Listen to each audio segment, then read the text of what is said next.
11 افسانوں پر مبنی اس کتاب کا انتساب اختر شیرانی کے نام ہے، جبکہ دیباچہ انہوں نے خود لکھا ہے۔ اس مجموعے کے اہم افسانوں میں مہنگائی الاؤنس، سانولا، خربوزے، سائے اور نامرد شامل ہیں۔ آنچل کے بعد قاسمی صاحب کا کون سا مجموعہ منظر عام پر آیا؟ سر، آنچل کے بعد قاسمی صاحب کا 7واں افسانوی مجموعہ آبلے چھپا، سن اشاعت 1946 تھا۔ کتاب کا انتساب سعادت حسن منٹو کے نام ہے، جبکہ دیباچہ موجود نہیں ہے۔ سر، اس کتاب کی اہم بات یہ ہے کہ اس میں صرف 3 طویل افسانے بعنوان کفارہ، ہیروشیما سے پہلے، ہیروشیما کے بعد اور عبد المتین اے موجود ہیں، جبکہ دہلی سے چھپنے والے اس کتاب کے ایڈیشن میں افسانہ مہذب شیشے میں بھی شامل تھا۔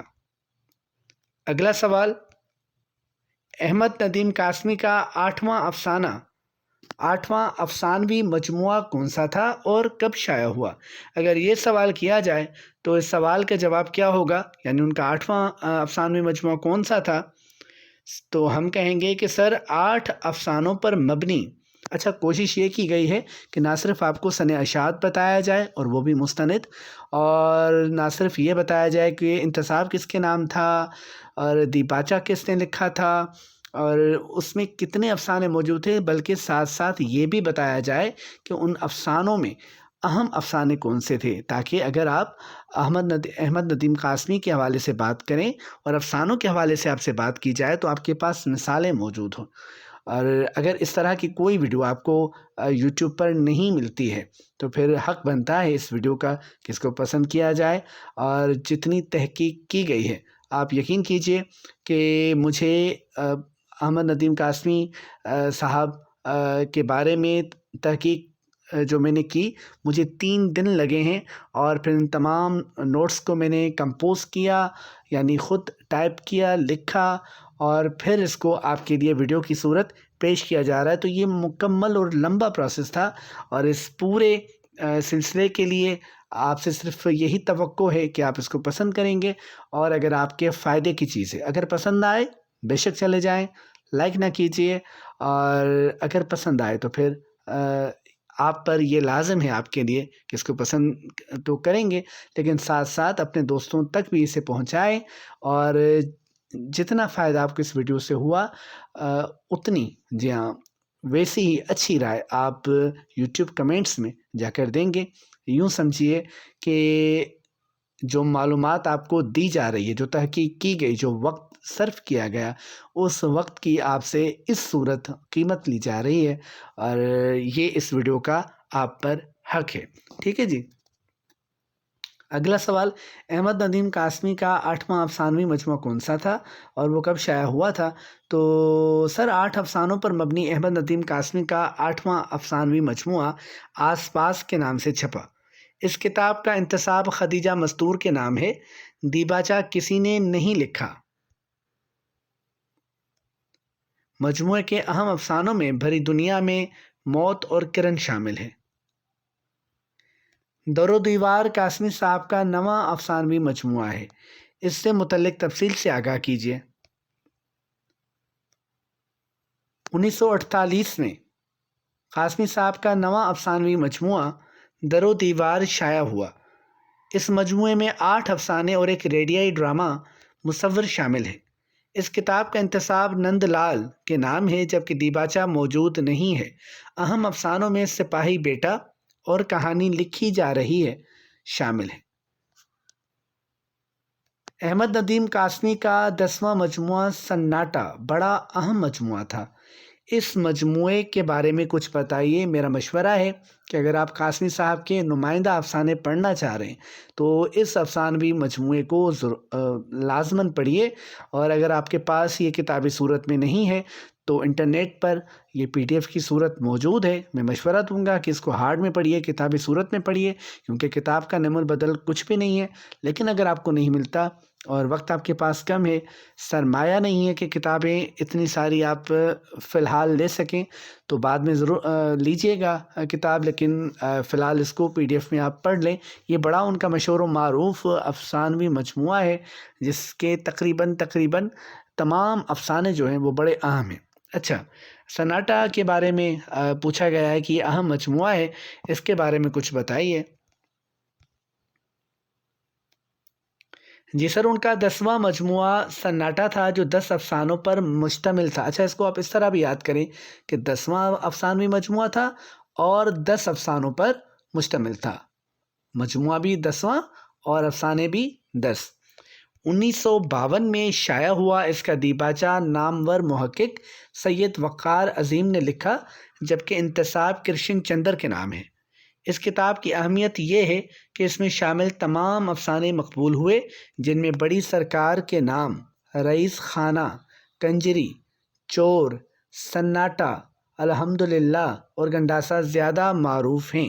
اچھا، چور جو افسانہ ہے یہ اشفاق احمد کا بھی ہے اور احمد ندیم قاسمی صاحب کا بھی ہے، ٹھیک ہے۔ ایک ہی نام سے کئی افسانہ نگار افسانے لکھتے ہیں، تو اگر آپ سے کہا جائے کہ اچھا احمد ندیم قاسمی نے لکھا اور کس افسانہ نگار نے چور عنوان سے افسانہ لکھا، تو آپ کہیے گا کہ اشفاق احمد نے لکھا، ٹھیک ہے جی۔ اگلا سوال، سناٹا کے بعد قاسمی صاحب کا کون سا افسانوی مجموعہ منظر عام پر آیا؟ سر، سناٹا کے بعد ان کا 11واں افسانوی مجموعہ بازار حیات بمطابق تاریخ ادبیات مسلمانان پاکستان و ہند جلد 5 پہلی بار 1955 میں سامنے آیا۔ اس کتاب کا انتساب چھوٹی بہن آبدہ کے نام ہے۔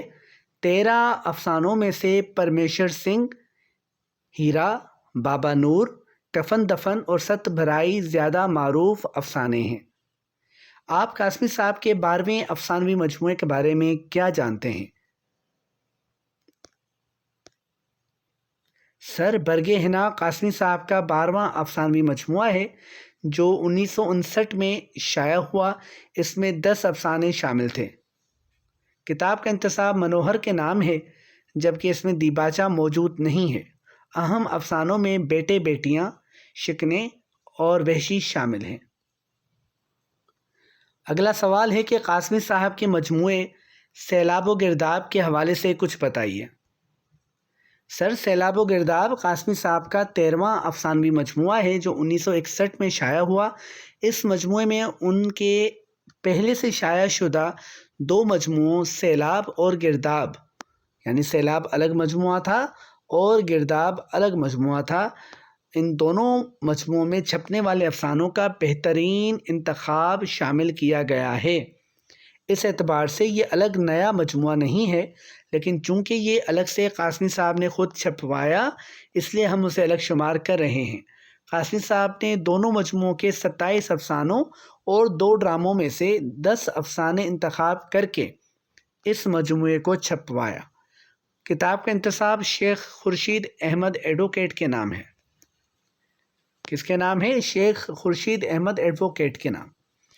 اچھا، اگلا سوال، سیلاب و گرداب کے بعد ان کا کون سا افسانوی مجموعہ شائع ہوا؟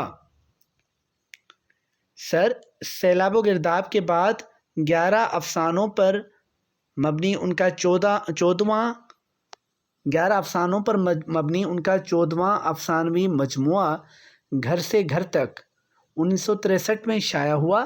اس مجموعے کے افسانوں میں بندگی، بے چارگی، اصول کی بات اور ثواب بے حد اہم افسانے ہیں۔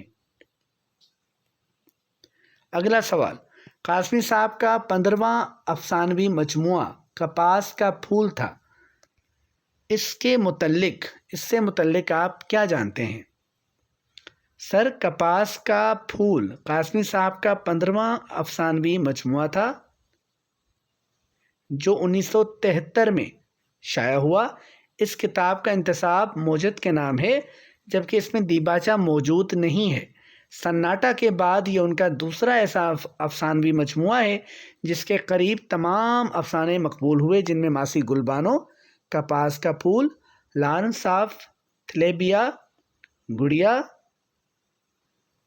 اور تبر زیادہ اہمیت کے حامل ہیں؟ سر، اس مجموعے میں 17 افسانے شامل تھے۔ اچھا، یہ سوال اس مجموعے کے حوالے سے ہمیشہ کیا جاتا ہے کہ اس مجموعے میں کتنے افسانے شامل تھے، تو 17 شامل تھے۔ کپاس کا پھول، ماسی گل بانو بڑے مشہور افسانے ہیں۔ اچھا جی، قاسمی صاحب کے افسانوی مجموعے نیلا پتھر کے حوالے سے کچھ بتائیے۔ سر، یہ احمد ندیم قاسمی کا 16واں افسانوی مجموعہ ہے۔ نیلا پتھر 9 افسانوں کے ساتھ 1980 میں شائع ہوا۔ اس مجموعے کا انتساب قاسم کے نام ہے۔ گزارش کے عنوان سے قاسمی صاحب نے خود ہی مختصر دیباچہ لکھا ہے۔ آلا، اندمال، جوتا، احسان اور نیلا پتھر اس مجموعے کے اہم افسانے ہیں۔ کیا نیلا پتھر کے بعد احمد ندیم قاسمی کا کوئی افسانوی مجموعہ شائع ہوا تھا؟ یہ سوال غور سے سنیے گا۔ کیا نیلا پتھر کے بعد احمد ندیم قاسمی کا کوئی افسانوی مجموعہ شائع ہوا تھا؟ جی سر، ان کا 17واں افسانوی مجموعہ کوہ پیما 1995 کو شائع ہوا، جو کہ ان کی زندگی میں شائع ہونے والا آخری افسانہ تھا۔ اس کتاب میں 10 افسانے شامل تھے۔ ان افسانوں میں سے کوہ پیما، چبھن، ٹریکٹر، چرواہا اور بین اچھے افسانے شمار کیے جاتے ہیں۔ کوہ پیما کے بعد قاسمی صاحب کا کوئی افسانوی مجموعہ منظر عام پر نہیں آیا؟ سر، کوہ پیما ان کی زندگی میں چھپنے والا آخری افسانوی مجموعہ تھا، جبکہ ان کے انتقال کے بعد ایک اور مجموعہ پت جھڑ کے نام سے منظر عام پر آیا، لیکن یہ مکمل طور پر افسانوی مجموعہ نہیں ہے۔ اس کتاب میں ان کی بیٹی ڈاکٹر ناہید قاسمی نے ان کی غیر مطبوعہ تخلیقات کو جمع کیا ہے، جن میں 9 افسانے، ایک نامکمل افسانہ، ایک افسانے کا پلاٹ، ایک مکمل ناولٹ اور پت جھڑ کے عنوان سے ایک ناول کا ابتدائی حصہ شامل ہے۔ احمد ندیم قاسمی کے شائع شدہ افسانوی مجموعوں کی کل تعداد کیا ہے؟ یہ کام کا سوال ہے، اس کو انتہائی غور سے سنیے اور یاد رکھیے۔ جواب کیا ہے؟ جواب ہے کہ قاسمی صاحب کی زندگی میں شائع شدہ افسانوی مجموعوں کی تعداد کتنی تھی؟ 17 تھی، جس میں سیلاب و گرداب بھی شامل ہے جو انہوں نے الگ سے چھپوایا تھا، جس میں پہلے سے شائع شدہ افسانوں کا انتخاب شامل کیا گیا تھا، اور ان کے انتقال کے بعد پت جھڑ کے عنوان سے جو مجموعہ چھپا اس میں کچھ افسانے شائع ہوئے۔ اس طرح تعداد تو 17 ہوگی، لیکن پت جھڑ کو بھی مجموعہ شمار کیا جائے تو یہ تعداد 18 تک جا پہنچتی ہے۔ یعنی قاسمی صاحب کی زندگی میں کتنے مجموعے شائع ہوئے؟ 17، جن میں وہ مجموعہ بھی شامل تھا جس کا ہم نے ذکر کیا کہ وہ کوئی نیا مجموعہ نہیں تھا، لیکن چونکہ الگ سے انہوں نے چھپوایا تھا لہٰذا ہم نے اس کو الگ کاؤنٹ کیا، شمار کیا، اور ان کے انتقال کے بعد جو ان کا مجموعہ، ایک اور مجموعہ شائع ہوا جس کا نام تھا پت جھڑ، لیکن مکمل طور پر یہ افسانوی مجموعہ نہیں تھا، اس میں دیگر تخلیقات بھی تھیں چونکہ ان کی بیٹی ڈاکٹر ناہید قاسمی نے مرتب کر کے یہ کتاب شائع کروائی تھی۔ تو اگر اس کو افسانوی مجموعہ، کیونکہ اس میں کچھ افسانے شامل تھے، تو اگر ان کو بھی افسانوی مجموعہ اس کتاب کو بھی کاؤنٹ کیا جائے، شمار کیا جائے، تو 18 مجموعے ان کے شائع ہوئے۔ ٹھیک ہے جی، یہ تو اب آپ نے مکمل تفصیلات جان لیں کہ ان کے افسانوی مجموعے کون کون سے تھے، کب شائع ہوئے، اور ان میں کون کون سے اہم افسانے شامل تھے، ان میں اہم افسانوی مجموعے کون سے تھے، دیباچے کس نے لکھے، اور انتساب کن کے نام تھے۔ آپ کے لیے اور صرف آپ تمام کے لیے، تمام طلباء کے لیے، طالبات کے لیے میں نے ہر ایک کتاب تک رسائی حاصل کی ہے۔ جہاں تک میری رسائی ہو سکی میں نے 4 PhD کے مقالے، جی ہاں، احمد ندیم قاسمی پر جو لکھے گئے ان 4 PhD مقالوں کو پڑھا، ان سے معلومات اخذ کی، اور اس کے ساتھ ساتھ جو ان کی بیٹی نے فن و شخصیت کے حوالے سے قاسمی صاحب پر جو کتاب لکھی اس کو دیکھا، اور تاریخ ادبیات مسلمانان پاکستان و ہند کی جلد 5 میں قاسمی صاحب کے حوالے سے تفصیلات ہیں، اور چھٹی جلد میں بھی خاکہ نگاری کے حوالے سے تفصیلات ہیں، ان کو بھی دیکھا. یعنی کئی کتابوں کا مطالعہ کیا، پھر جا کے آپ کے لیے یہ چیز تیار ہوئی ہے. تو دیکھیں جو چیز اتنی محنت کے بعد آپ تک پہنچتی ہے اور بالکل مفت پہنچ رہی ہے، تو اس کو مفت تو سمجھیے، لیکن اس کی قدر کیجیے اور زیادہ سے زیادہ دوستوں تک بھی پہنچائیے، خود بھی دیکھیے، اور اگر آپ کے پاس فری کا نیٹ ہے تو بار بار دیکھیے. اس سے کیا ہے، اس سے یہ ہے کہ آپ کی طرف سے ہمیں زیادہ رسپانس ملے گا، حوصلہ افزائی ملے گی. تو میں اس طرح کی ویڈیوز کوشش کروں گا کہ آپ کے لیے بنا سکوں. ایک ویڈیو میں کم از کم 4 سے 5 دن میرے لگ رہے ہیں، اور یہ بڑا مشکل کام ہے. اور ایک وقت تو ایسا آیا قاسمی صاحب کے بارے میں لکھتے ہوئے کہ میں نے یہ فیصلہ کر لیا کہ اب شخصیات کے حوالے سے میں ویڈیوز نہیں بناؤں گا، کیونکہ اس میں بڑی بڑی محنت ہے، اور جتنی محنت کی جا رہی ہے اتنا زیادہ رسپانس تو آپ کی طرف سے بڑا اچھا مل رہا ہے الحمدللہ، اور میں خوش ہوں اس حوالے سے. لیکن جتنا رسپانس، جتنی حوصلہ افزائی یہ ویڈیو ڈیزرو کرتی ہے، اس کا حق بنتا ہے، اتنا رسپانس مجھے لگتا ہے کہ وہ نہیں مل رہا. اگر آپ کی طرف سے اس ویڈیو کو بہت زیادہ رسپانس ملا، اگر 1K سے زیادہ ویوز اس ویڈیو نے ایک ہفتے میں حاصل کیے، تو انشاءاللہ اگلی ویڈیو آپ کو ایک بہترین شخصیت پر مل جائے گی. ورنہ پھر میں کوشش کروں گا کہ شخصیات پر ویڈیوز نہ بناؤں، کیونکہ ظاہر ہے کہ جب آپ اس کو زیادہ پسند نہیں کرتے تو اس کا مطلب یہ ہے کہ یہ آپ کے لیے فائدہ مند، آپ سمجھتے ہیں کہ فائدہ مند ہمارے لیے نہیں ہے. تو جو چیز فائدہ مند نہیں ہے اس کو کیوں بنایا جائے؟ تو اگر فائدہ مند ہے تو ساتھ دیجیے ہمارا. اچھا جی، اگلا سوال. بارش کی آواز آپ کو بیک گراؤنڈ میں آتی ہوگی. دیکھیں یہاں پر لائٹ بھی نہیں ہے، اور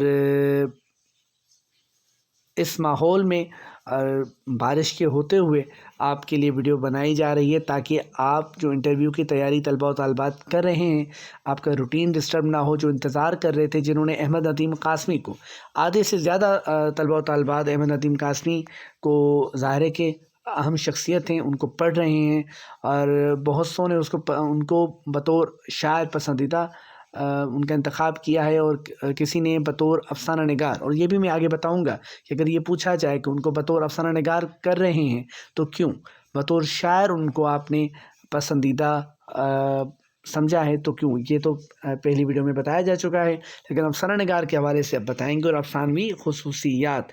اب آتے ہیں جی ان کے موضوعات کی طرف. احمد ندیم قاسمی کے افسانوں کے موضوعات کون سے ہیں؟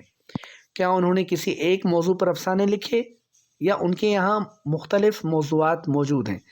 کہا جاتا ہے نا کہ دیہات جو ہے وہ احمد ندیم قاسمی کا حوالہ ہے، اور دیہاتی زندگی پر انہوں نے لکھا. تو اب دیکھتے ہیں کہ کیا صرف یہی ان کا موضوع ہے، یا ان کو پڑھنے والوں کی خامی یہ ہے کہ انہوں نے صرف انہی افسانوں کو پڑھا جو دیہاتی زندگی کی نمائندگی کرتے ہیں. تو دیکھتے ہیں، نئی باتیں پتہ چلیں گی، اور یہ تحقیقی باتیں ہیں، اور یہ میں اپنی طرف سے آپ کو نہیں بتا رہا. جس بھی سوال میں آپ کو شبہ ہو، دیکھیں نو ون از پرفیکٹ، میں پرفیکٹ نہیں ہوں، بہت سی غلطیاں میں کر سکتا ہوں. میں نے کوشش کی ہے، جس قدر ایک انسان کوشش کر سکتا ہے، میں نے کوشش کی ہے کہ غلطیاں نہ ہوں، اور انشاءاللہ نہیں ہوئی ہوں گی، کیونکہ میں نے 2 بار اس کو بعد میں پڑھا بھی ہے. لیکن پھر بھی اگر کہیں مجھ سے کوئی غلطی ہو گئی ہے، یا آپ کو کسی سوال کے جواب میں شبہ ہے، تو مجھے کمنٹ میں لکھیے گا، اور میری عادت ہے کہ میں ہر کمنٹ کا جواب دینے کی کوشش کرتا ہوں. تو جی، موضوعات کے حوالے سے بات کرتے ہیں. سر، احمد ندیم قاسمی کے افسانے کسی ایک موضوع پر نہیں، بلکہ ان کے یہاں موضوعات کا تنوع ملتا ہے. رومانویت، دیہی زندگی، شہری زندگی، تقسیم ہند اور جنگ سے متعلقہ مسائل پر انہوں نے افسانے لکھے ہیں. انہوں نے ابتدا میں جو افسانے لکھے وہ رومانوی افسانے تھے، لیکن ان کی رومانویت میں بھی حقیقت پسندی ہے، تخیلاتی اور داستانی فضا نہیں ہے. ان کے کردار اگر محبت کرتے ہیں تو معاشرے کی ان رسومات سے بھی لڑتے نظر آتے ہیں جو انہیں ایک ہونے نہیں دیتی. ان کے افسانے عام زندگی میں پیش آنے والے واقعات و حوادث پر مبنی ہوتے ہیں، اسی لیے غیر حقیقی نہیں لگتے. غریب کا تحفہ، سونے کا ہار، جان ایمان کی خیر، ایک رات چوپال پر، سپنوں کا محل، سائے اور ہر جائے اس قسم کے رومانوی افسانوں کی اہم مثالیں ہیں. وہ رومانویت برائے رومانویت کے قائل نہ تھے، بلکہ رومانویت کے ساتھ جو پیغام وہ دینا چاہتے ہیں وہ دینے میں کامیاب بھی ہوتے ہیں۔ چوپال اور بگولے کہ زیادہ تر افسانے اسی نوعیت کے ہیں۔ اچھا، آپ ان کے اصل موضوع کی طرف آتے ہیں جس کے حوالے سے وہ بہت زیادہ معروف بھی ہیں۔ سر دیہی زندگی ان کا اہم موضوع رہی ہے۔ وہ چونکہ خود پنجاب کے دیہات سے وابستہ تھے، لہٰذا اس کی ترجمانی کے لیے انہیں تصور کی مدد درکار نہ تھی، یعنی وہ خود وہاں موجود تھے۔ اگر میں تاج محل پر کوئی نظم لکھوں، کوئی شعر کہوں، تو مجھے اس کے لیے تصور کی آنکھ سے تاج محل کو محسوس کرنا ہوگا، دیکھنا ہوگا اور پھر شعر کہنا ہوگا۔ ظاہر ہے کہ پھر تصور کی جو اڑان ہے وہ اتنی بلند نہیں ہوتی جتنا مشاہدہ ہوتا ہے اگر کسی نے آنکھوں سے دیکھا ہو۔ تو چونکہ وہ دیہاتی تھے، اب جیسے میرا تعلق دیہات سے نہیں ہے، بدقسمتی سے میں چاہتا تھا کہ کاش ہمارا بھی کوئی گاؤں ہوتا، تو گاؤں مجھے بہت آپ سمجھیں کہ پسندیدہ جگہ ہے میری، ٹھیک ہے جی۔ تو لیکن اب کیا کریں، نہیں ہے۔ لیکن قاسمی صاحب کا گاؤں تھا، وہ گاؤں کی زندگی کے عادی تھے، وہ وہاں پر رہے تھے، لہٰذا انہیں تصور کی آنکھ سے گاؤں کی زندگی اور ان کے مسائل کو دیکھنے کی ضرورت نہ تھی۔ وہ خود مشاہدہ کرتے تھے، کر چکے تھے۔ انہوں نے اپنے ارد گرد لوگوں کے جو بھی مسائل دیکھے وہ افسانوں میں بیان کر دیے۔ انہوں نے طلوع و غروب اچھا جی، ان کی کتاب ہے طلوع و غروب کے اس کے دیباچے میں انہوں نے لکھا ہے کہ میں نے دیہاتی موضوع پر صرف اس لیے قلم اٹھایا تھا۔ یہ بڑی اہم اسٹیٹمنٹ ہے، رائے ہے، بات ہے، اس کو سنیے گا۔ انہوں نے دیباچے میں کیا لکھا ہے طلوع و غروب کے دیباچے میں کہ میں نے دیہاتی موضوع پر صرف اس لیے قلم اٹھایا تھا کہ پنجاب کے دیہات کو صحیح رنگوں میں پیش کرنے والا مجھے کوئی نظر نہ آیا۔ پوچھتے ہیں نا کہ پریم چند تو پہلے دیہاتی افسانہ نگار تھے، دیہات پر لکھا تھا، قاسمی نے کیوں لکھا حالانکہ یہ دعویٰ کر رہے ہیں مجھے ایسا کوئی نظر ہی نہیں آیا؟ تو غور کیجئے کہ جس نے پنجاب کے دیہات کو صحیح رنگوں میں پیش کیا تھا۔ دیکھیں، ایک سوال کے جواب کے اندر میں آپ کو دوسرا جواب بھی دے رہا ہوں، اب یہاں سے اخذ کیجئے گا۔ دیہات کا پس منظر، وہاں کی ندی نالیاں، پیڑ پودے، جنگل، جانور، موسم، کھیت اور ان کھیتوں میں کام کرتے ہوئے محنت کش کسان، ان کسانوں کے مسائل اور ہر وہ چیز ان کے افسانوں کا موضوع بنی ہے جو دیہاتی زندگی سے گہری وابستگی رکھتی ہے۔ طلوع غروب کے دیباچے میں وہ لکھتے ہیں، اور کیا لکھتے ہیں کہ گاؤں میرے افسانوں کے لیے صرف پس منظر کا کام دیتا ہے اور اس میں رہنے والے انسان میرا فانوس کردار ہیں۔ دکھ سکھ کا قانون ہندوستان کے دیگر حصوں اور دنیا کے دوسرے ملکوں میں بھی وہی ہے جو ان دیہات میں رائج ہے۔ ان کے اپنے بیان کے مطابق انہیں کوئی اور ایسا افسانہ نگار نظر نہیں آیا جو پنجاب کے دیہات کی زندگی کو اس رنگ میں بیان کر سکے، لہٰذا انہوں نے اس ضرورت کو محسوس کیا اور دیہی زندگی کو اپنا اہم موضوع بنایا۔ انہوں نے ادب برائے ادب اور ادب برائے زندگی کے نظریوں سے ہٹ کر اپنے دیہاتی غیور، غریب اور محنتی بھائیوں کے احساسات و جذبات کو افسانوں کی صورت پیش کرنے کی کوشش کی۔ تو جی، اگر آپ سے یہ سوال کیا جائے کہ ان کے موضوعات کون سے تھے، تو میں نے آپ کو بتایا کہ نہ صرف دیہات کو موضوع بنایا، دیہات کے مسائل کو بنایا، بلکہ رومانوی افسانہ نگار بھی وہ تھے، لیکن جلد ہی وہ پھر مقصدیت کی طرف آ گئے، لیکن ان کی رومانویت میں بھی مقصدیت موجود تھی۔ اچھا، اگلا سوال اسی سوال کی نسبت سے کیا جا رہا ہے کہ آپ نے کہا انہوں نے شہری زندگی اور اس کے مسائل پر بھی قلم اٹھایا ہے۔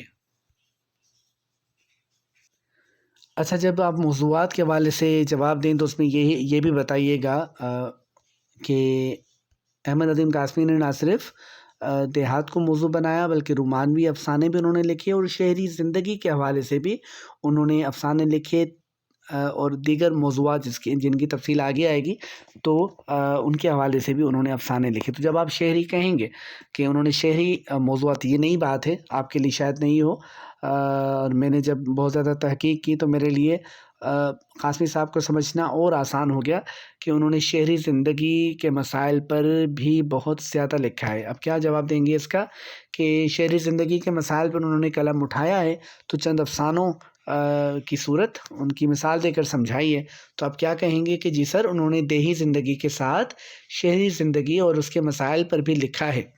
شہری زندگی اخلاقی طور پر کس زبوں حالی کی شکار ہے، انہوں نے افسانوں میں اس کا ذکر تواتر سے کیا ہے۔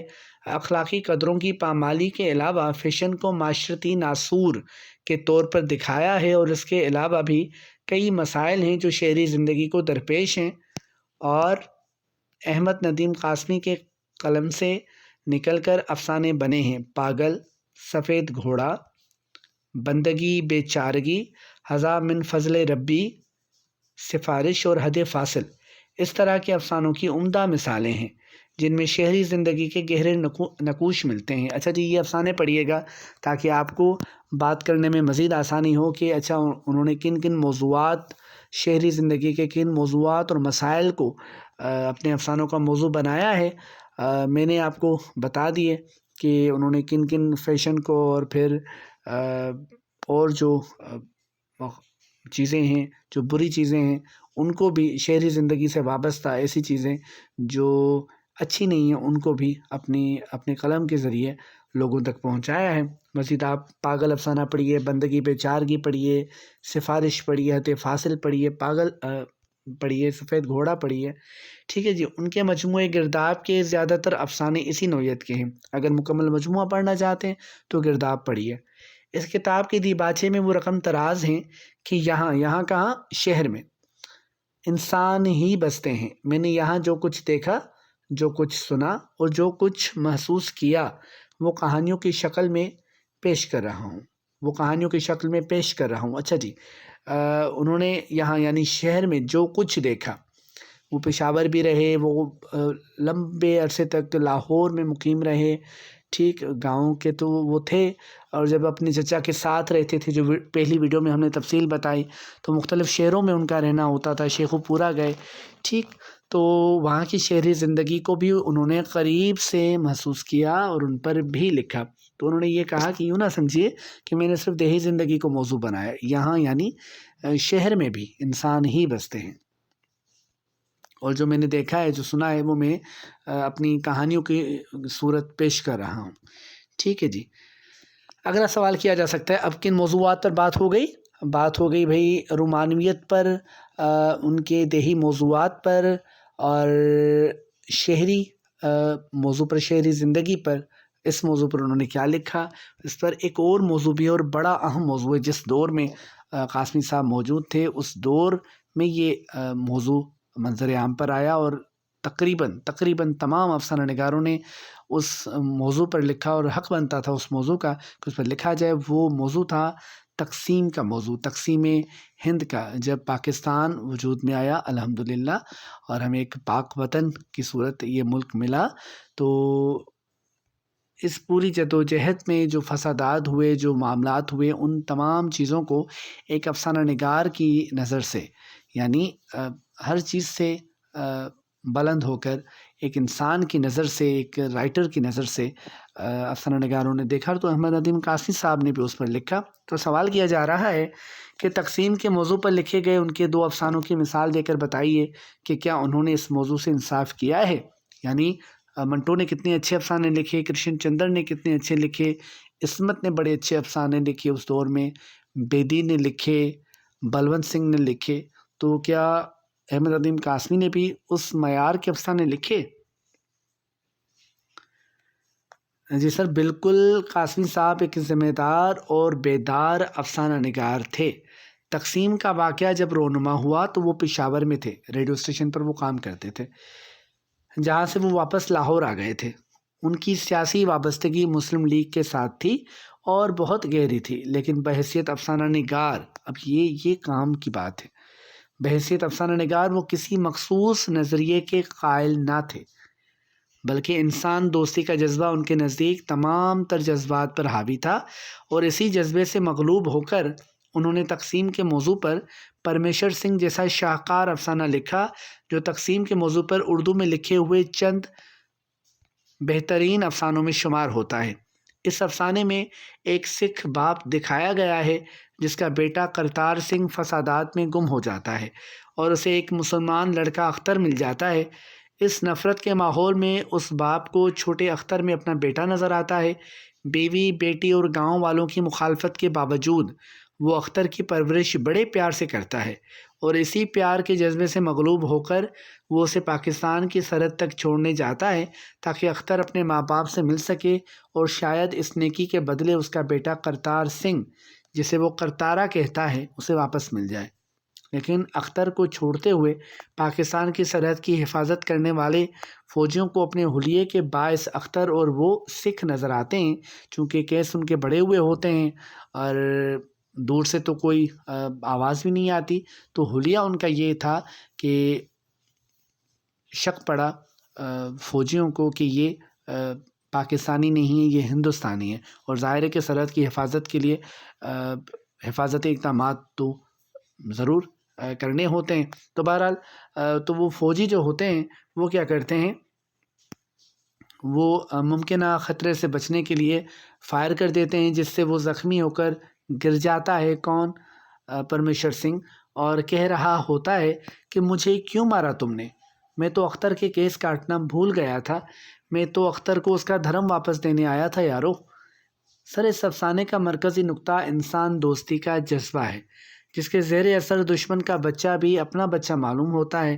سر قاسمی صاحب کا دوسرا افسانہ میں انسان ہوں تقسیم کے موضوع پر لکھا ہوا بڑا جاندار افسانہ ہے، جس میں ایک بوڑھے کردار کی زبانی تقسیم کے نتیجے میں ہونے والے فسادات اور خون ریزی کو بیان کیا گیا ہے۔ یعنی دو افسانوں کی مثالیں مانگی گئیں تو دو افسانوں کی مثالیں تھیں کہ ان افسانوں میں انہوں نے تقسیم کے موضوع کو بیان کیا ہے، جس میں پرمیشر سنگھ بڑا لازوال افسانہ اور میں انسان ہوں، آپ یہ افسانہ بھی ضرور پڑھیے گا۔ اچھا، جنگ کے مسائل پر بھی قاسمی صاحب نے افسانے لکھے ہیں، اس حوالے سے آپ کیا جانتے ہیں؟ یعنی ہم اب چوتھے بڑے موضوع کی طرف آ رہے ہیں۔ چھوٹے چھوٹے جو موضوعات ہیں ظاہر ہے کہ ان پر ہر ایک پر تفصیل سے بات نہیں ہو سکتی، لیکن اہم موضوعات پر جو مرکزی موضوعات ہیں ان پر جن پر لکھا انہوں نے، تو ان میں ایک موضوع جنگ بھی ہے۔ قاسمی صاحب کے افسانوں کی خوبصورتی اور انفرادیت ہی یہی ہے کہ ان کے یہاں مقدار کے ساتھ معیار بھی موجود ہے۔ دیہی زندگی پر انہوں نے سب سے زیادہ لکھا، لیکن اس کے ساتھ دوسرے مسائل کو بھی نظر انداز نہیں کیا۔ جنگ ایسا مسئلہ ہے جس سے عام انسان کی زندگی سب سے زیادہ متاثر ہوتی ہے، اور عام انسان قاسمی صاحب کے لیے عام انسان نہ تھا، ان کے افسانوں کا ہیرو تھا۔ جب عالمی جنگ شروع ہوئی تو پنجاب کے دیہات سے بھی نوجوانوں کو خوشی ناخوشی بھرتی کیا جانے لگا۔ اس کے لیے تشدد تک کیا جاتا تھا، مردوں کو ان کی عورتوں کے سامنے گھروں سے باہر نکال کر برہنہ کیا جاتا تھا، اور جس طرح سے بھی تذلیل ہو سکتی تھی کی جاتی تھی۔ اس صورتحال سے پنجاب کے دیہاتی نوجوان جس بری طرح سے متاثر ہوئے، احمد ندیم قاسمی کے افسانوں میں نظر آتا ہے۔ وہ اس وقت بہت چھوٹے تھے جب لکھنے لگے تو گو کہ جنگ عظیم ختم ہو چکی تھی، لیکن اس جنگ کی تباہ کاریوں کی کہانیاں ارد گرد کے لوگوں کی زبانوں پر موجود تھیں۔ انہوں نے نہ صرف یہ دردناک کہانیاں سنی بلکہ سن کر اس درد کو محسوس بھی کیا، اور پھر اپنے افسانوں کے ذریعے آئندہ نسلوں تک یہ پیغام پہنچایا کہ جنگ تباہی اور جبر کے سوا کچھ نہیں۔ سپاہی بیٹا، ہیروشیما سے پہلے، ہیروشیما کے بعد، بوڑھا سپاہی، جوانی کا جنازہ اور آتش گل جنگ کے موضوع سے متعلقہ بہترین افسانے ہیں۔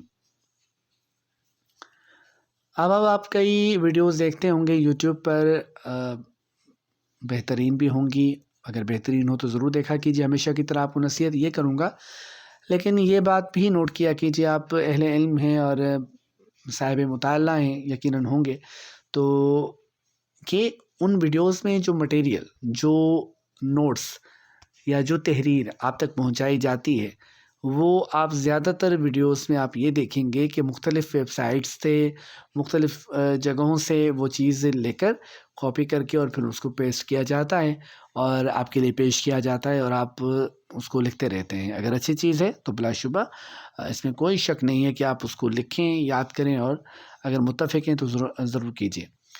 یہ جو چیز آپ کے لیے پیش کی جا رہی ہے، اس کی انفرادیت میں آپ کو یہ بتا رہا ہوں کہ اس کا جو لفظ ہے، میں نے وہ خود نہ صرف ٹائپ کیا ہے بلکہ میں نے لکھا ہے، یعنی یہ میری کاوش جو آپ کے سامنے ہے۔ اچھا، معلومات آپ خود اپنی نہیں بنا سکتے۔ جب آپ کوئی تحقیقی مقالہ ہی لکھتے ہیں، جو لوگ ایم فل اور پی ایچ ڈی سطح کے لوگ ہیں وہ جانتے ہیں کہ ہم حوالے کے طور پر اور چیزوں معلومات کے لیے، بلکہ تحقیق کا تو یہ مزاج ہے کہ کوئی بھی چیز اپنی طرف سے آپ لکھ ہی نہیں سکتے ہیں۔ تو یہ ایک تحقیقی طرز کے نوٹس ہیں جو میں آپ کے لیے پیش کر رہا ہوں، اور یہ کہیں سے نیٹ پر اگر آپ کو اس طرح کی چیزیں مل جائیں تو مجھے کمنٹس میں بتائیے گا کہ سر آپ نے فلاں جگہ سے جو ہے وہ چیز لی ہے۔ بالکل نہیں، ایسا کبھی نہیں ہوتا۔ مجھے کام کرتے ہوئے دیر ہو سکتی ہے، دن لگ سکتے ہیں۔ کچھ لوگ روزانہ ویڈیوز اپلوڈ کرتے ہیں، ان کی یہ قابلیت ہے، کرتے رہیں۔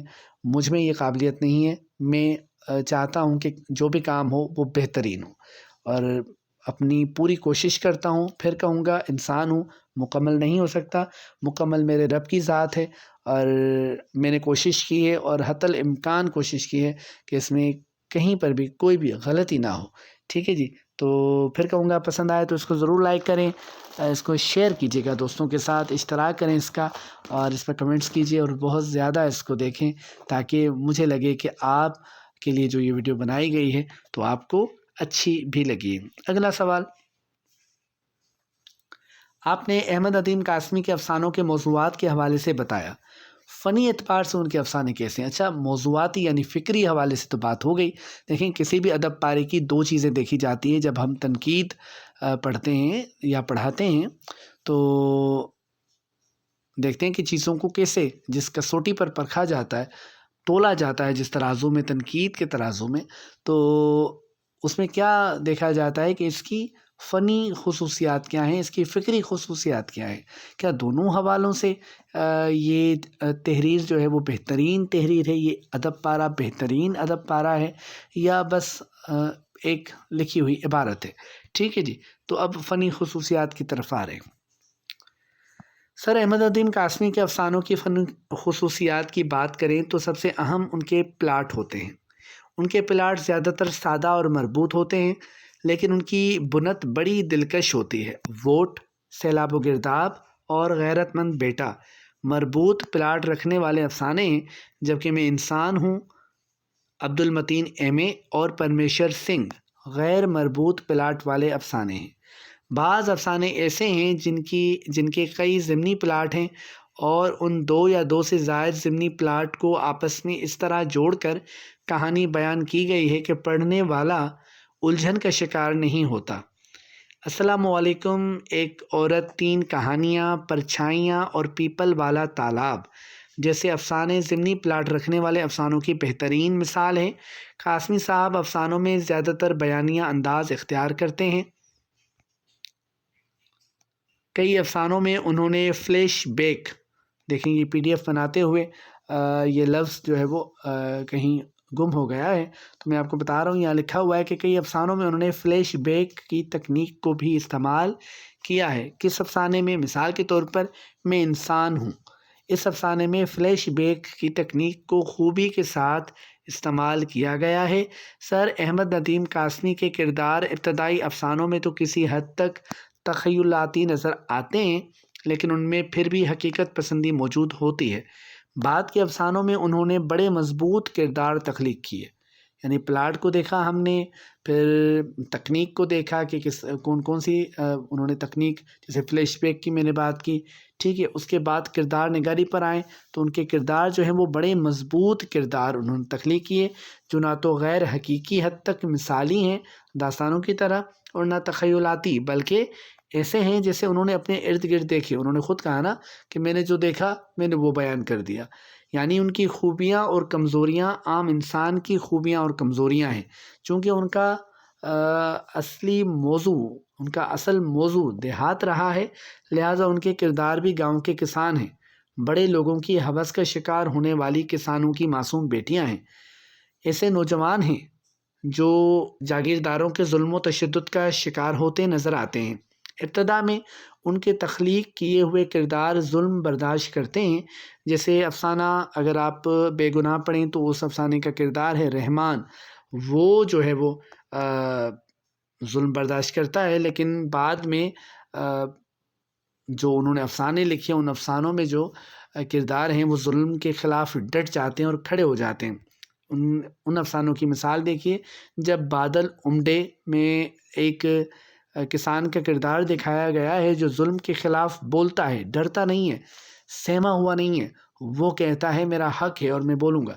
ٹھیک ہے جی، اور ایک اور جو ہے وہ افسانہ ہے، کہانی لکھی جا رہی ہے، اس میں ایک لڑکی کا کردار ہے، ایک عورت کا کردار ہے، فاطمہ اس کا نام ہے، جو کہ ایک صرف گھریلو عورت نہیں ہے، ایک عام عورت نہیں ہے، ڈری سہمی ہوئی عورت نہیں ہے، بلکہ تبدیلی پسند اور بہادر ہے، اور یہ نئی بات ہے۔ سر پلاٹ اور کردار نگاری کے ساتھ ان کے افسانوں میں منظر نگاری، اچھا کردار نگاری کے بعد منظر نگاری بھی فنی حوالے سے بڑا اہم مقام رکھتی ہے، بڑی دلکش اور حقیقی ہوتی ہے۔ چونکہ وہ گاؤں سے تعلق رکھتے تھے، لہٰذا انہوں نے ان تمام مناظر کو شعوری آنکھ سے بہت قریب سے دیکھا جن کو افسانوں کی زینت بنایا ہے۔ وہ مناظر کو جزیات کے ساتھ یوں بیان کرتے ہیں کہ قاری کو لگتا ہے وہ کہانی پڑھ نہیں رہا، دیکھ رہا ہے۔ انہوں نے اپنی ایک تحریر میں اس حوالے سے وضاحت کی تھی کہ میں جب اپنے بچپن کا تصور کرتا ہوں تو ماں کے بعد جو چیز ذہن پر چھا جاتی ہے وہ حسن فطرت ہے۔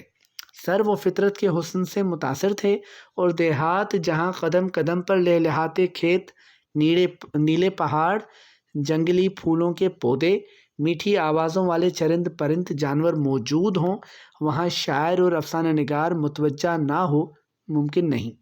ان کا کمال یہ ہے کہ انہوں نے تمام تر حسین مناظر کو مکمل جزیات کے ساتھ، یاد رکھیے گا، نہ صرف مناظر کو بیان کیا بلکہ جزیات کے ساتھ مناظر کو اپنے افسانوں میں بیان کیا ہے۔ سر ان کے افسانوں کی ایک اہم فنی خصوصیت ان کی پر اثر زبان اور بلا شبہ سادہ اسلوب ہے۔ ان کے کردار زیادہ تر دیہات سے وابستہ ہوتے ہیں، اس لیے ان کی زبان اور لہجہ بھی دیہاتی ہے، جس میں بناوٹی رنگ موجود نہیں۔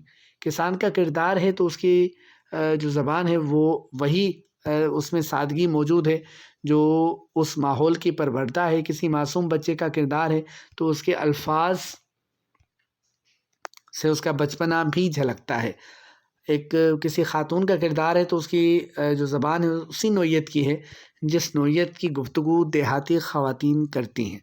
ٹھیک ہے، تو یعنی مکالمے ایسے ہیں، حقیقت پسند افسانہ نگار ہم کہتے ہیں اسے ہیں جو کچھ بھی جس کے یہاں مصنوعیت محسوس نہ ہو۔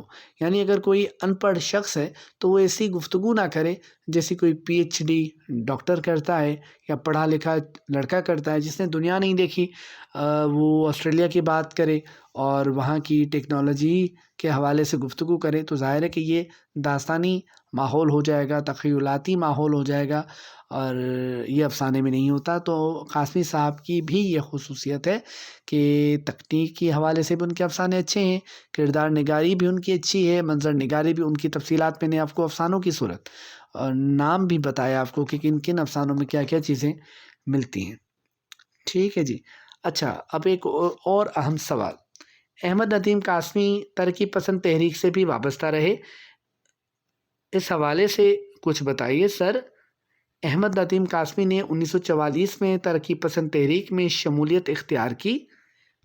وہ پہلے سے سماجی مسائل پر لکھتے رہے تھے، لہٰذا ترقی پسندوں نے انہیں ہاتھوں ہاتھ لیا۔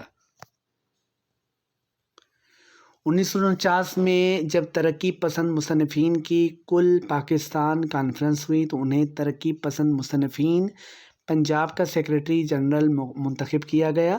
قریب 2 سال بعد یعنی 1952 میں وہ تنظیم کے جنرل سیکریٹری پاکستان بنا دیے گئے، اور یہ بڑا عہدہ تھا۔ اس تحریک سے وابستگی سے پہلے بھی وہ عام آدمی کے مسائل کے ترجمان تھے، لیکن تحریک سے منسلک ہونے کے بعد ان کا مشاہدہ اور گہرا ہوتا گیا، اور انہوں نے حقیقی معنوں میں جبر و استبداد کے مارے لوگوں کے مسائل کو سمجھا اور ان پر کھل کر بات کی۔ یعنی انداز میں بات تو وہ پہلے بھی کرتے تھے اور بہترین انداز میں کرتے تھے، لیکن جب سے ان کی وابستگی ہوئی ترقی پسند تحریک کے ساتھ، پھر تو ایک پلیٹ فارم تھا، ایک منشور تھا، یہ چیز تھی، تو وہ اس حوالے سے مزید گہرائی کے ساتھ انہوں نے زندگی کا مطالعہ کیا، مشاہدہ کیا اور پھر ان کے مسائل کو دیکھا اور ان کو اور بہتر طریقے سے اپنے افسانوں میں ڈھالا۔ اچھا، وہ اس تنظیم سے وابستہ ضرور تھے لیکن ان کی سوچ مختلف تھی۔ وہ دیگر اکثر ترقی پسندوں کی طرح معاملات میں شدت پسند نہ تھے، حالانکہ ان پر اس طرح کے کئی الزامات اس دور میں لگائے گئے۔ وہ ایک جگہ خود لکھتے ہیں کہ الحمدللہ میں ایک مسلمان ہوں، میں نے پیروں کے خاندان میں آنکھ کھولی، مذہب کو ایک قوت محبت کی روشنی سمجھتا ہوں۔ ان کے یہاں انسان دوستی اور مساوات کا درس ملتا ہے اور ان کے نزدیک اسی کا نام ترقی پسندی تھا۔ تو آپ سمجھ گئے کہ ترقی پسندی ان کے نزدیک کیا تھی۔ اگلا سوال، احمد ندیم قاسمی ترقی پسند تحریک سے وابستہ ہونے کی وجہ سے جیل بھی گئے، کتنی بار جیل گئے؟ اچھا، ایک میرے طالب علم ہیں خیبر پختونخوا کے پی کے، تو وہ وہاں انٹرویو کی وہ تیاری کر رہے ہیں۔ انہوں نے مجھے بتایا کہ سر ہمارے یہاں جو انٹرویو ہوئے تھے تو ان انٹرویوز میں ایک سوال بار بار پوچھا گیا کہ 1958 میں احمد ندیم قاسمی کے ساتھ کون سا واقعہ پیش آیا تھا؟ تو اس کا جواب اگر ہو سکے تو آپ کسی ویڈیو کی صورت بھی دیجیے گا تاکہ دیگر طلبہ و طالبات جو آپ کو سنتے ہیں ان کو تو میں نے جواب واٹس ایپ پر ہی، کیونکہ وہ پرسنل میں پڑھتے ہیں اور ان کے ساتھ مسلسل جو بھی میرے پاس پیڈ اکیڈمی میں طلبہ و طالبات موجود ہیں ان سے میں مسلسل رابطے میں رہتا ہوں، رہنمائی جتنی میں کر سکتا ہوں کرتا ہوں اور ہر ممکن حوالے سے ان کے جو بھی مسائل ہوتے ہیں ان کو حل کرتا ہوں۔ تو بہرحال انہوں نے جو سوال کیا تو میں نے اس سوال کا جواب دیا، اور لیکن یہ سوچا کہ اس سوال کو بھی شامل کریں گے۔ تو جی، احمد ندیم قاسمی تحریک سے وابستہ تھے، ترقی پسند تحریک سے، اور حکومت وقت کے چونکہ یہ لوگ بہت زیادہ حامی نہ تھے تو حکومت وقت ان کو بہت زیادہ پسند بھی نہیں کرتی تھی۔ تو جیل گئے تھے جی، یہ اہم واقعہ تھا، لیکن ایک بار وہ جیل نہیں گئے تھے، 2 بار جیل گئے تھے۔ تو پوچھا گیا کہ وہ جیل بھی گئے تھے تو کتنی بار گئے تھے؟ تو جواب اس کا کیا ہوگا کہ وہ وہ سیفٹی ایکٹ کے تحت پہلی بار لیاقت علی خان کے دور میں جب جیل گئے تو وہ سال 1951 تھا۔ اس سال وہ مئی سے نومبر تک قید میں رہے۔ دوسری بار 1958 میں سیفٹی ایکٹ کے تحت ہی بحیثیت مدیر روزنامہ امروز انہیں جیل جانا پڑا۔ اس بار وہ اکتوبر 1958 سے فروری 1959 تک جیل میں رہے۔ یہ ایوب خان کا دور حکومت تھا، یعنی پہلے جب وہ جیل گئے تو وہ کس کا دور حکومت تھا؟ لیاقت علی خان کا۔ اور جب دوسری بار جیل گئے 1958 میں اکتوبر میں، اور ان کی رہائی ہوئی فروری میں اگلے سال 1959 میں، تو یہ دور تھا ایوب خان کا۔ ٹھیک ہے جی، تو آپ کو معلوم ہو گیا کہ سیفٹی ایکٹ کے تحت وہ گئے تھے اور کتنی بار گئے تھے اور کیا اہم واقعہ تھا۔ منشی پریم چند اور احمد ندیم قاسمی کے درمیان کیا مماثلت پائی جاتی ہے اور کیا مختلف ہے؟ میں ایک اور کام بھی کرتا ہوں کہ ایک تو کمنٹس میں آپ جو سوالات کرتے ہیں ان کو پیش نظر رکھتا ہوں جب ویڈیو بناؤں، نوٹس بناؤں، اور اس کے علاوہ فیس بک پر جو میری اپنی آئی ڈی ہے اس پر جس کا لنک میں دیتا ہوں، پہلی ویڈیوز میں دے چکا ہوں اس پر، اور پھر مختلف گروپس جن کا میں حصہ ہوں، تو ان گروپس میں جب بھی کوئی ویڈیو بنانے لگتا ہوں تو اس حوالے سے میں سوال لکھتا ہوں کہ احمد ندیم قاسمی کے حوالے سے اگر آپ انٹرویو لے رہے ہوتے تو کیا سوال کرتے۔ تو کئی اس گروپ کے ان گروپس کے ممبران نے سوالات پوچھے، ان تمام سوالات کو میں نے لکھا اور ان پر تحقیق کی اور ان کے درست جوابات حاصل کیے، اور پھر اس ویڈیو میں آپ کو وہ پیش کر رہا ہوں۔ تو ایک سوال بار بار بہت سو نے پوچھا کہ منشی پریم چند اور احمد ندیم قاسمی کے درمیان مماثلت پوچھی جاتی ہے، یہ تو سب کو پتہ ہے کہ کیا ہے، لیکن یہ پوچھا جاتا ہے کہ کیا مختلف ہے ان کے درمیان، تو اس کا جواب کیا ہے؟ تو جی اس کا جواب ہے سر اگر یہ سوال کیا جائے آپ سے تو آپ جواب دیں گے کہ سر دونوں افسانہ نگاروں میں موضوعاتی مماثلت ہے۔ پریم چند نے بھی دیہات پر افسانے لکھے اور قاسمی نے بھی اسی موضوع کو اپنا بنیادی موضوع بنایا، لیکن ان دونوں میں طرز ادا کا فرق ہے، حالانکہ دونوں کا تعلق بھی دیہات سے تھا۔ پریم چند اتر پردیش کے دیہات سے تھے اور قاسمی پنجاب کے دیہات سے۔ پریم چند نے دیہاتی زندگی کے جن مسائل کو پیش کیا، احمد ندیم قاسمی نے ان مسائل کا مزید گہرائی سے مشاہدہ کیا اور ان کو اس طرح بیان کیا کہ وہ مبہم نہ رہے، کھل کر سامنے آ گئے۔ اس حوالے سے ڈاکٹر قاسم ظفر خان کے مطابق اپنے عہد کی حقیقتوں کے ادراک میں وہ کون؟ احمد ندیم قاسمی پریم چند کی طرح پرفریب تصور پرستی کا شکار نہیں ہوئے۔ پریم چند کی طرح ان کے احساس اور تخیل کا خمیر بھی گاؤں کی مٹی سے بنا ہے، اور وہ بھی پنجاب کے گاؤں کی مٹی سے، جو بڑی زرخیز، شاداب اور جمال آفریں رہی ہے۔ اس لیے ان کا احساس و تخیل پریم چند سے زیادہ نازک، لطیف اور حسن پرور ہے۔ سر، اس بنا پر ہم کہہ سکتے ہیں کہ پریم چند کی نسبت احمد ندیم قاسمی نے دیہاتی زندگی اور اس کے مسائل کو زیادہ بہتر انداز سے پیش کیا ہے۔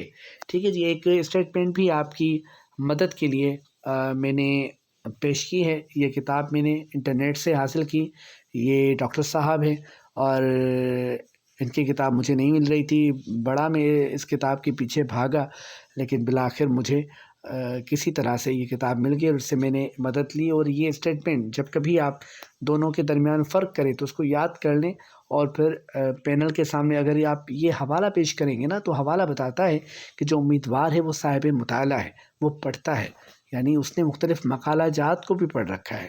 ٹھیک ہے جی، تو یہ محنت آپ کے لیے ہی کی جاتی ہے اور اس طرح کے حوالے بھی جمع کیے جاتے ہیں۔ اگلا سوال، احمد ندیم قاسمی خاکہ نگار بھی تھے، اس حوالے سے آپ کیا جانتے ہیں؟ اب افسانوں کی خصوصیات بھی دیکھیں، مکمل افسانوی جو مجموعے تھے ان کو بھی دیکھا، اور ان کے اندر کیا کیا تھا، ان تمام باتوں پر تفصیل سے بات ہوئی ہے۔ فنی اور فکری خصوصیات پر بھی بات ہوئی ہے، موضوعات پر بھی بات ہوئی ہے۔ اب آتے ہیں کہ وہ خاکہ نگار بھی تھے، تو اس حوالے سے اگر آپ سے پوچھا جائے تو آپ کیا کہیں گے؟ دیکھیں جی، اگر آپ احمد ندیم قاسمی کو فیوریٹ افسانہ نگار یا شاعر بتاتے ہیں تو ظاہر ہے جو فیوریٹ ہوتا ہے تو اس کی تمام چیزیں آپ کو پڑھنی پڑتی ہیں، تو وہ ان کی مختلف انہوں نے اصناف میں کام کیا، اور بڑی میں تو ان کو جب ویسے ہی پڑھا تھا، لیکن جب اب اس ویڈیو کی وجہ سے مجھے زیادہ پڑھنے کا اتفاق ہوا تو میں ان سے زیادہ مرعوب ہوا، اور جتنے مجھے اچھے لگتے تھے اس سے زیادہ اچھے لگنے لگے، کیونکہ انہوں نے ہر صنف میں بہت زیادہ محنت کی اور بہت زیادہ اچھا کام کیا ہے۔ اچھا جی، خاکوں کے حوالے سے انہوں نے خاکے بھی لکھے۔ ان کے خاکوں کا پہلا مجموعہ میرے ہم سفر تھا، جو 2002 میں، اچھا جی، ان کا جو پہلا مجموعہ تھا وہ اس کا نام تھا میرے ہم سفر، جو 2002 میں شائع ہوا۔ کتاب میں کتنے خاکے شامل تھے؟ 13 خاکے شامل تھے۔ عبد المجید سالک، منٹو، نون میم راشد، فیض احمد فیض اور خدیجہ مستور۔ یاد رہے کہ خدیجہ مستور اور ہاجرہ مسرور کو انہوں نے اپنی منہ بولی بہنیں بنایا تھا۔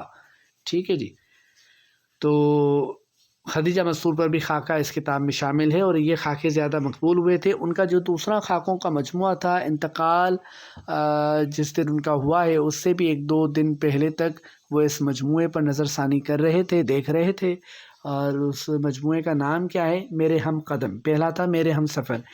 ان کی وفات کے بعد یعنی 2007 میں ان کی وفات ہوئی ہے، 2006 میں، مزید تفصیل وفات کے حوالے سے آگے آئے گی۔ تو 2007 میں یہ مجموعہ منظر عام پر آیا۔ اس مجموعے میں کتنے خاکے تھے؟ 19 خاکے تھے، جن میں اختر شیرانی، کرشن چندر، پروین شاکر جس کو انہوں نے منہ بولی بیٹی کہا تھا، احسان دانش اور مختار صدیقی کے خاکے زیادہ معروف ہیں۔ اچھا، احمد ندیم قاسمی کی تنقیدی تحریروں پر مبنی کون سی کتابیں شائع ہوئی؟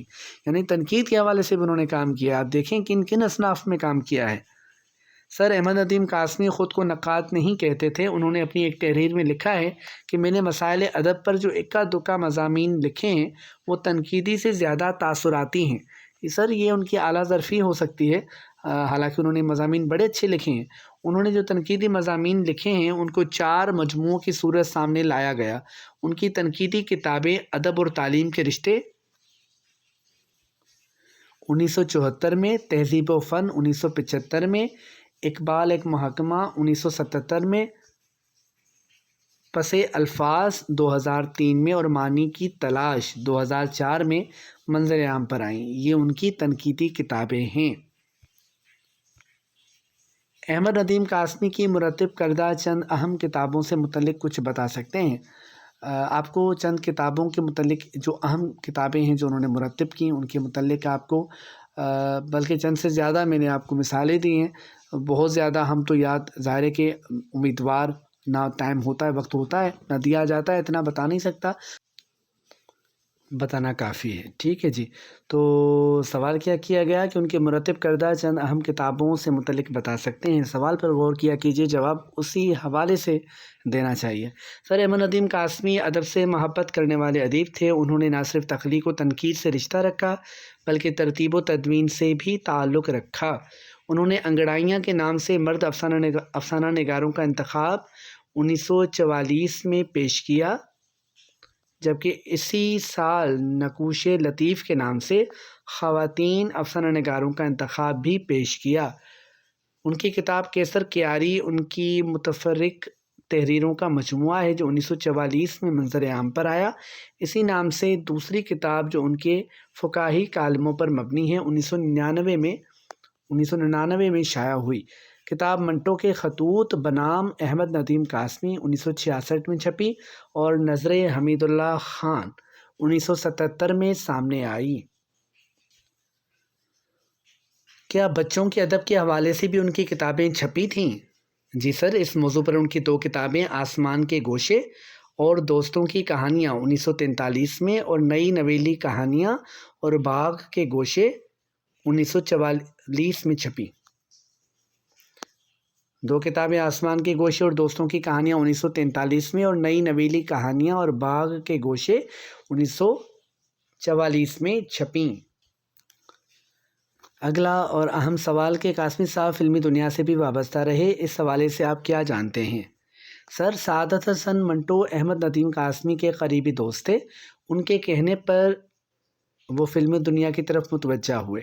انہوں نے اور منٹو نے مل کر ایک فلم آغوش کے مکالمے بھی لکھے تھے جو 1953 میں ریلیز کی گئی تھی۔ اس سے پہلے یعنی اس فلم سے پہلے انہوں نے 2 فلموں میں سے ایک فلم ادھورے خواب کے لیے نغمہ نگاری کی اور دوسری فلم بنجارہ کے لیے مکالمہ نگاری کی، لیکن دونوں تکمیل کے مرحلے تک نہ پہنچ سکیں اور ریلیز نہ ہو سکیں۔ فلم 2 راستے اور فلم لوری کے مکالمے بھی انہوں نے لکھے۔ لوری کے لیے انہیں پاکستانی فلم انڈسٹری کا سب سے اہم ایوارڈ نگار ایوارڈ دیا گیا۔ اس کے علاوہ بھی انہوں نے چند فلموں کے گیت لکھے جنہیں ملک کے مایہ ناز گلوکاروں نے گایا، جن میں مہدی حسن کا نام اہم ہے۔ ان کے کچھ افسانوں کی کہانی کو سامنے رکھ کر فلمیں بھی بنائی گئی تھیں۔ ان کے نام بتا سکتے ہیں؟ دیکھیں جی، اگر آپ ادب سے وابستہ ہیں تو یوں نہ سمجھیے کہ ہمیں فلموں سے اور موسیقی کے حوالے سے سوال نہیں کیا جا سکتا۔ اگر وہ رائٹر، وہ شاعر فلموں سے وابستہ ہے کہانی لکھنے کے حوالے سے یا نغمہ نگاری کے حوالے سے، تو پھر سوال آپ سے لازماً کیا جا سکتا ہے اور آپ کا ذوق دیکھنے کے لیے بھی سوال ہو سکتا ہے۔ تو ایسی فلموں کے نام بتائیں جو احمد ندیم قاسمی کے افسانوں کو سامنے رکھ کر بنائی گئیں، تو وہ کون سی فلمیں تھیں؟ جی سر، 1975 میں فلم ویشی جٹ ان کے افسانے گنڈاسا پر بنائی گئی تھی۔ فلم کرتار سنگھ ان کے افسانے پرمیشر سنگھ پر، جبکہ فلم نذرانہ ان کے افسانے فیشن کو سامنے رکھ کر بنائی گئی تھی۔ مختصر اور آسان اور سہل انداز میں اس سوال کا جواب دینے کی کوشش کی گئی ہے تاکہ آپ کو جن کو فلموں سے دلچسپی نہیں بھی ہے ان کو بھی یاد ہو جائے۔ احمد ندیم قاسمی نے کون کون سے ادبی انعامات اور حکومتی اعزازات حاصل کیے؟ سر، احمد ندیم قاسمی نے بچپن سے لے کر وفات تک کئی اعزازات حاصل کیے۔ انہوں نے 3 بار ادب کا سب سے بڑا انعام آدم جی ایوارڈ، جو کہ بڑا معتبر ایوارڈ تھا، اپنے شعری مجموعوں پر حاصل کیا۔ یہ انعام پہلی بار انہیں شعری مجموعے دشت وفا پر 1963 میں، دوسری بار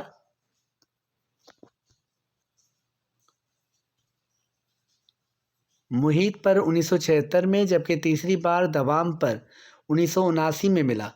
ان کو بھارت کی طرف سے غالب ایوارڈ بھی اسی برس دیا گیا۔ حکومت پاکستان کی جانب سے اعلیٰ سول اعزاز پرائڈ آف پرفارمنس 1968 میں دیا گیا، اور حکومت پاکستان کی طرف سے ہی 1980 میں دوسرا اعلیٰ سول اعزاز ستارہ امتیاز دیا گیا۔ سر احمد ندیم قاسمی کو یہ اعزاز بھی حاصل ہے کہ انہیں 1997 میں جب ملک کی نامور ادبی شخصیات کو ادبی خدمات کے اعتراف کے طور پر ملک کا سب سے بڑا ایوارڈ اکادمی ادبیات پاکستان نے کمال فن ایوارڈ کے نام سے انہوں نے اکادمی ادبیات پاکستان نے اعلان کیا کہ ہم یہ ایوارڈ دیں گے، تو جو اس سال پہلا ایوارڈ دیا گیا تو یہ اعزاز احمد ندیم قاسمی صاحب کو حاصل ہے کہ انہیں یہ ایوارڈ دیا گیا۔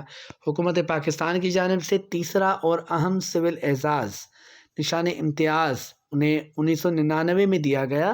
سر اس کے علاوہ بھی انہوں نے کئی اعزازات حاصل کی، یعنی چھوٹے بڑے کئی ایسے اعزازات تھے جو انہوں نے حاصل کیے، لیکن جو بڑے بڑے اور اہم ترین اعزازات تھے ان کی تفصیل دی گئی ہے تاکہ آپ کو یاد بھی رہے اور آپ اس کو جہاں ضرورت ہو وہاں پر بتا بھی سکیں۔ اچھا جی، تو اگر آپ بتا سکیں گے تو یہ آپ کے لیے زیادہ اچھا رہے گا۔ اہم سوال کہ احمد ندیم قاسمی کا انتقال کب ہوا، کیسے ہوا؟ تو سر وہ دمہ کے مرض میں مبتلا تھے۔ سانس کی تکلیف کے باعث ان کا انتقال 10 جولائی 2006 کو Punjab institute of cardiology Lahore میں ہوا۔ اسی حوالے سے ایک اور اہم سوال کہ ان کی وفات کے بعد محکمہ ڈاک پاکستان نے ان کے نام کا ٹکٹ بھی جاری کیا تھا، سال کون سا تھا؟ اس سوال کے جواب آپ کیسے دیں گے کہ جی سر، محکمہ ڈاک پاکستان نے ان کی تیسری برسی کے موقع پر یعنی 2009 میں ان کے نام کے ٹکٹ کا اجرا کیا تھا۔ وفات کب ہوئی تھی؟ 2006 میں، 10 جولائی 2006 کو ان کا انتقال ہوا تھا۔ اس نسبت سے 2009 میں ان کی تیسری برسی ہوئی، تو اس موقع پر محکمہ ڈاک پاکستان نے ان کے نام کا ٹکٹ جاری کیا تھا۔ قاسمی صاحب کے لیے ادبی نام ندیم کس نے تجویز کیا تھا؟ یہ سوال پوچھا جاتا ہے کیونکہ ان کا نام تو ندیم نہیں تھا، لیکن ادبی نام احمد ندیم قاسمی ہے، تو ندیم کس کے تجویز پر نام دیا گیا تھا؟ تو اس لفظ کا مطلب بھی پوچھا جا سکتا ہے۔ تو ندیم بہت سے لوگوں کا نام ہوتا ہے، ہو سکتا ہے آپ میں سے کوئی ندیم ہو اور وہ یہ ویڈیو دیکھ بھی رہا ہو، سن بھی رہا ہو، تو چلیں جی ان کے نام کا مطلب دیکھتے ہیں کہ سر ان کے لیے یہ نام ان کے دوست عبد المجید سالک نے تجویز کیا تھا۔ ندیم کا مطلب دوست ہے، وہ سب کے دوست تھے۔ یہ نام نہ صرف ان کا ادبی نام تھا بلکہ ان کی طرز حیات کا ترجمان بھی تھا۔ اگلا سوال، ان کی قبر کے خطبے پر ان کا کون سا شعر درج ہے؟ یہ سوال انٹرویو میں کیا گیا تھا، اور انٹرویو تھا SPSC کا، جو کہ عنقریب دوبارہ سے انٹرویوز کا سلسلہ شروع ہونے والا، انشاءاللہ شروع ہوگا۔ تو سوال یہ بڑا اہم ہے، یہ PPSC میں بھی کیا جا سکتا ہے، پنجاب پبلک سروس کمیشن والوں سے بھی ہو سکتا ہے، KPK والوں سے بھی ہو سکتا ہے، سندھ والوں سے بھی ہو سکتا ہے، کیونکہ ادب تو چاروں صوبوں میں بلکہ پورے پاکستان میں یکساں ہی ہے۔ تو چلیں جی، تو کون سا شعر ان کی قبر کے خطبے پر لکھا ہوا ہے؟ تو جی شعر سنیے گا، میں مر بھی جاؤں تو تخلیق سے نہ باز آؤں، میں مر بھی جاؤں تو تخلیق سے نہ باز آؤں، بنیں گے نت نئے خاکے میرے غبار سے بھی۔ یہ وہ شعر ہے جو ان کی قبر کے خطبے پر درج ہے۔ آپ کو احمد ندیم قاسمی کیوں پسند ہے؟ آپ نے کہا بھائی مجھے پسند ہیں، اور اتنے ساروں میں شاعروں میں، افسانہ نگاروں میں آپ نے قاسمی صاحب کا نام لیا، تو پوچھا جا سکتا ہے نا کہ آپ کو کیوں پسند ہے؟ تو جواب اس کا کیا ہو سکتا ہے؟ سر مجھے اچھا یہ جواب میں نے اپنے حوالے سے دیا ہے، آپ بھی چاہیں تو آپ بھی یہ جواب دے سکتے ہیں۔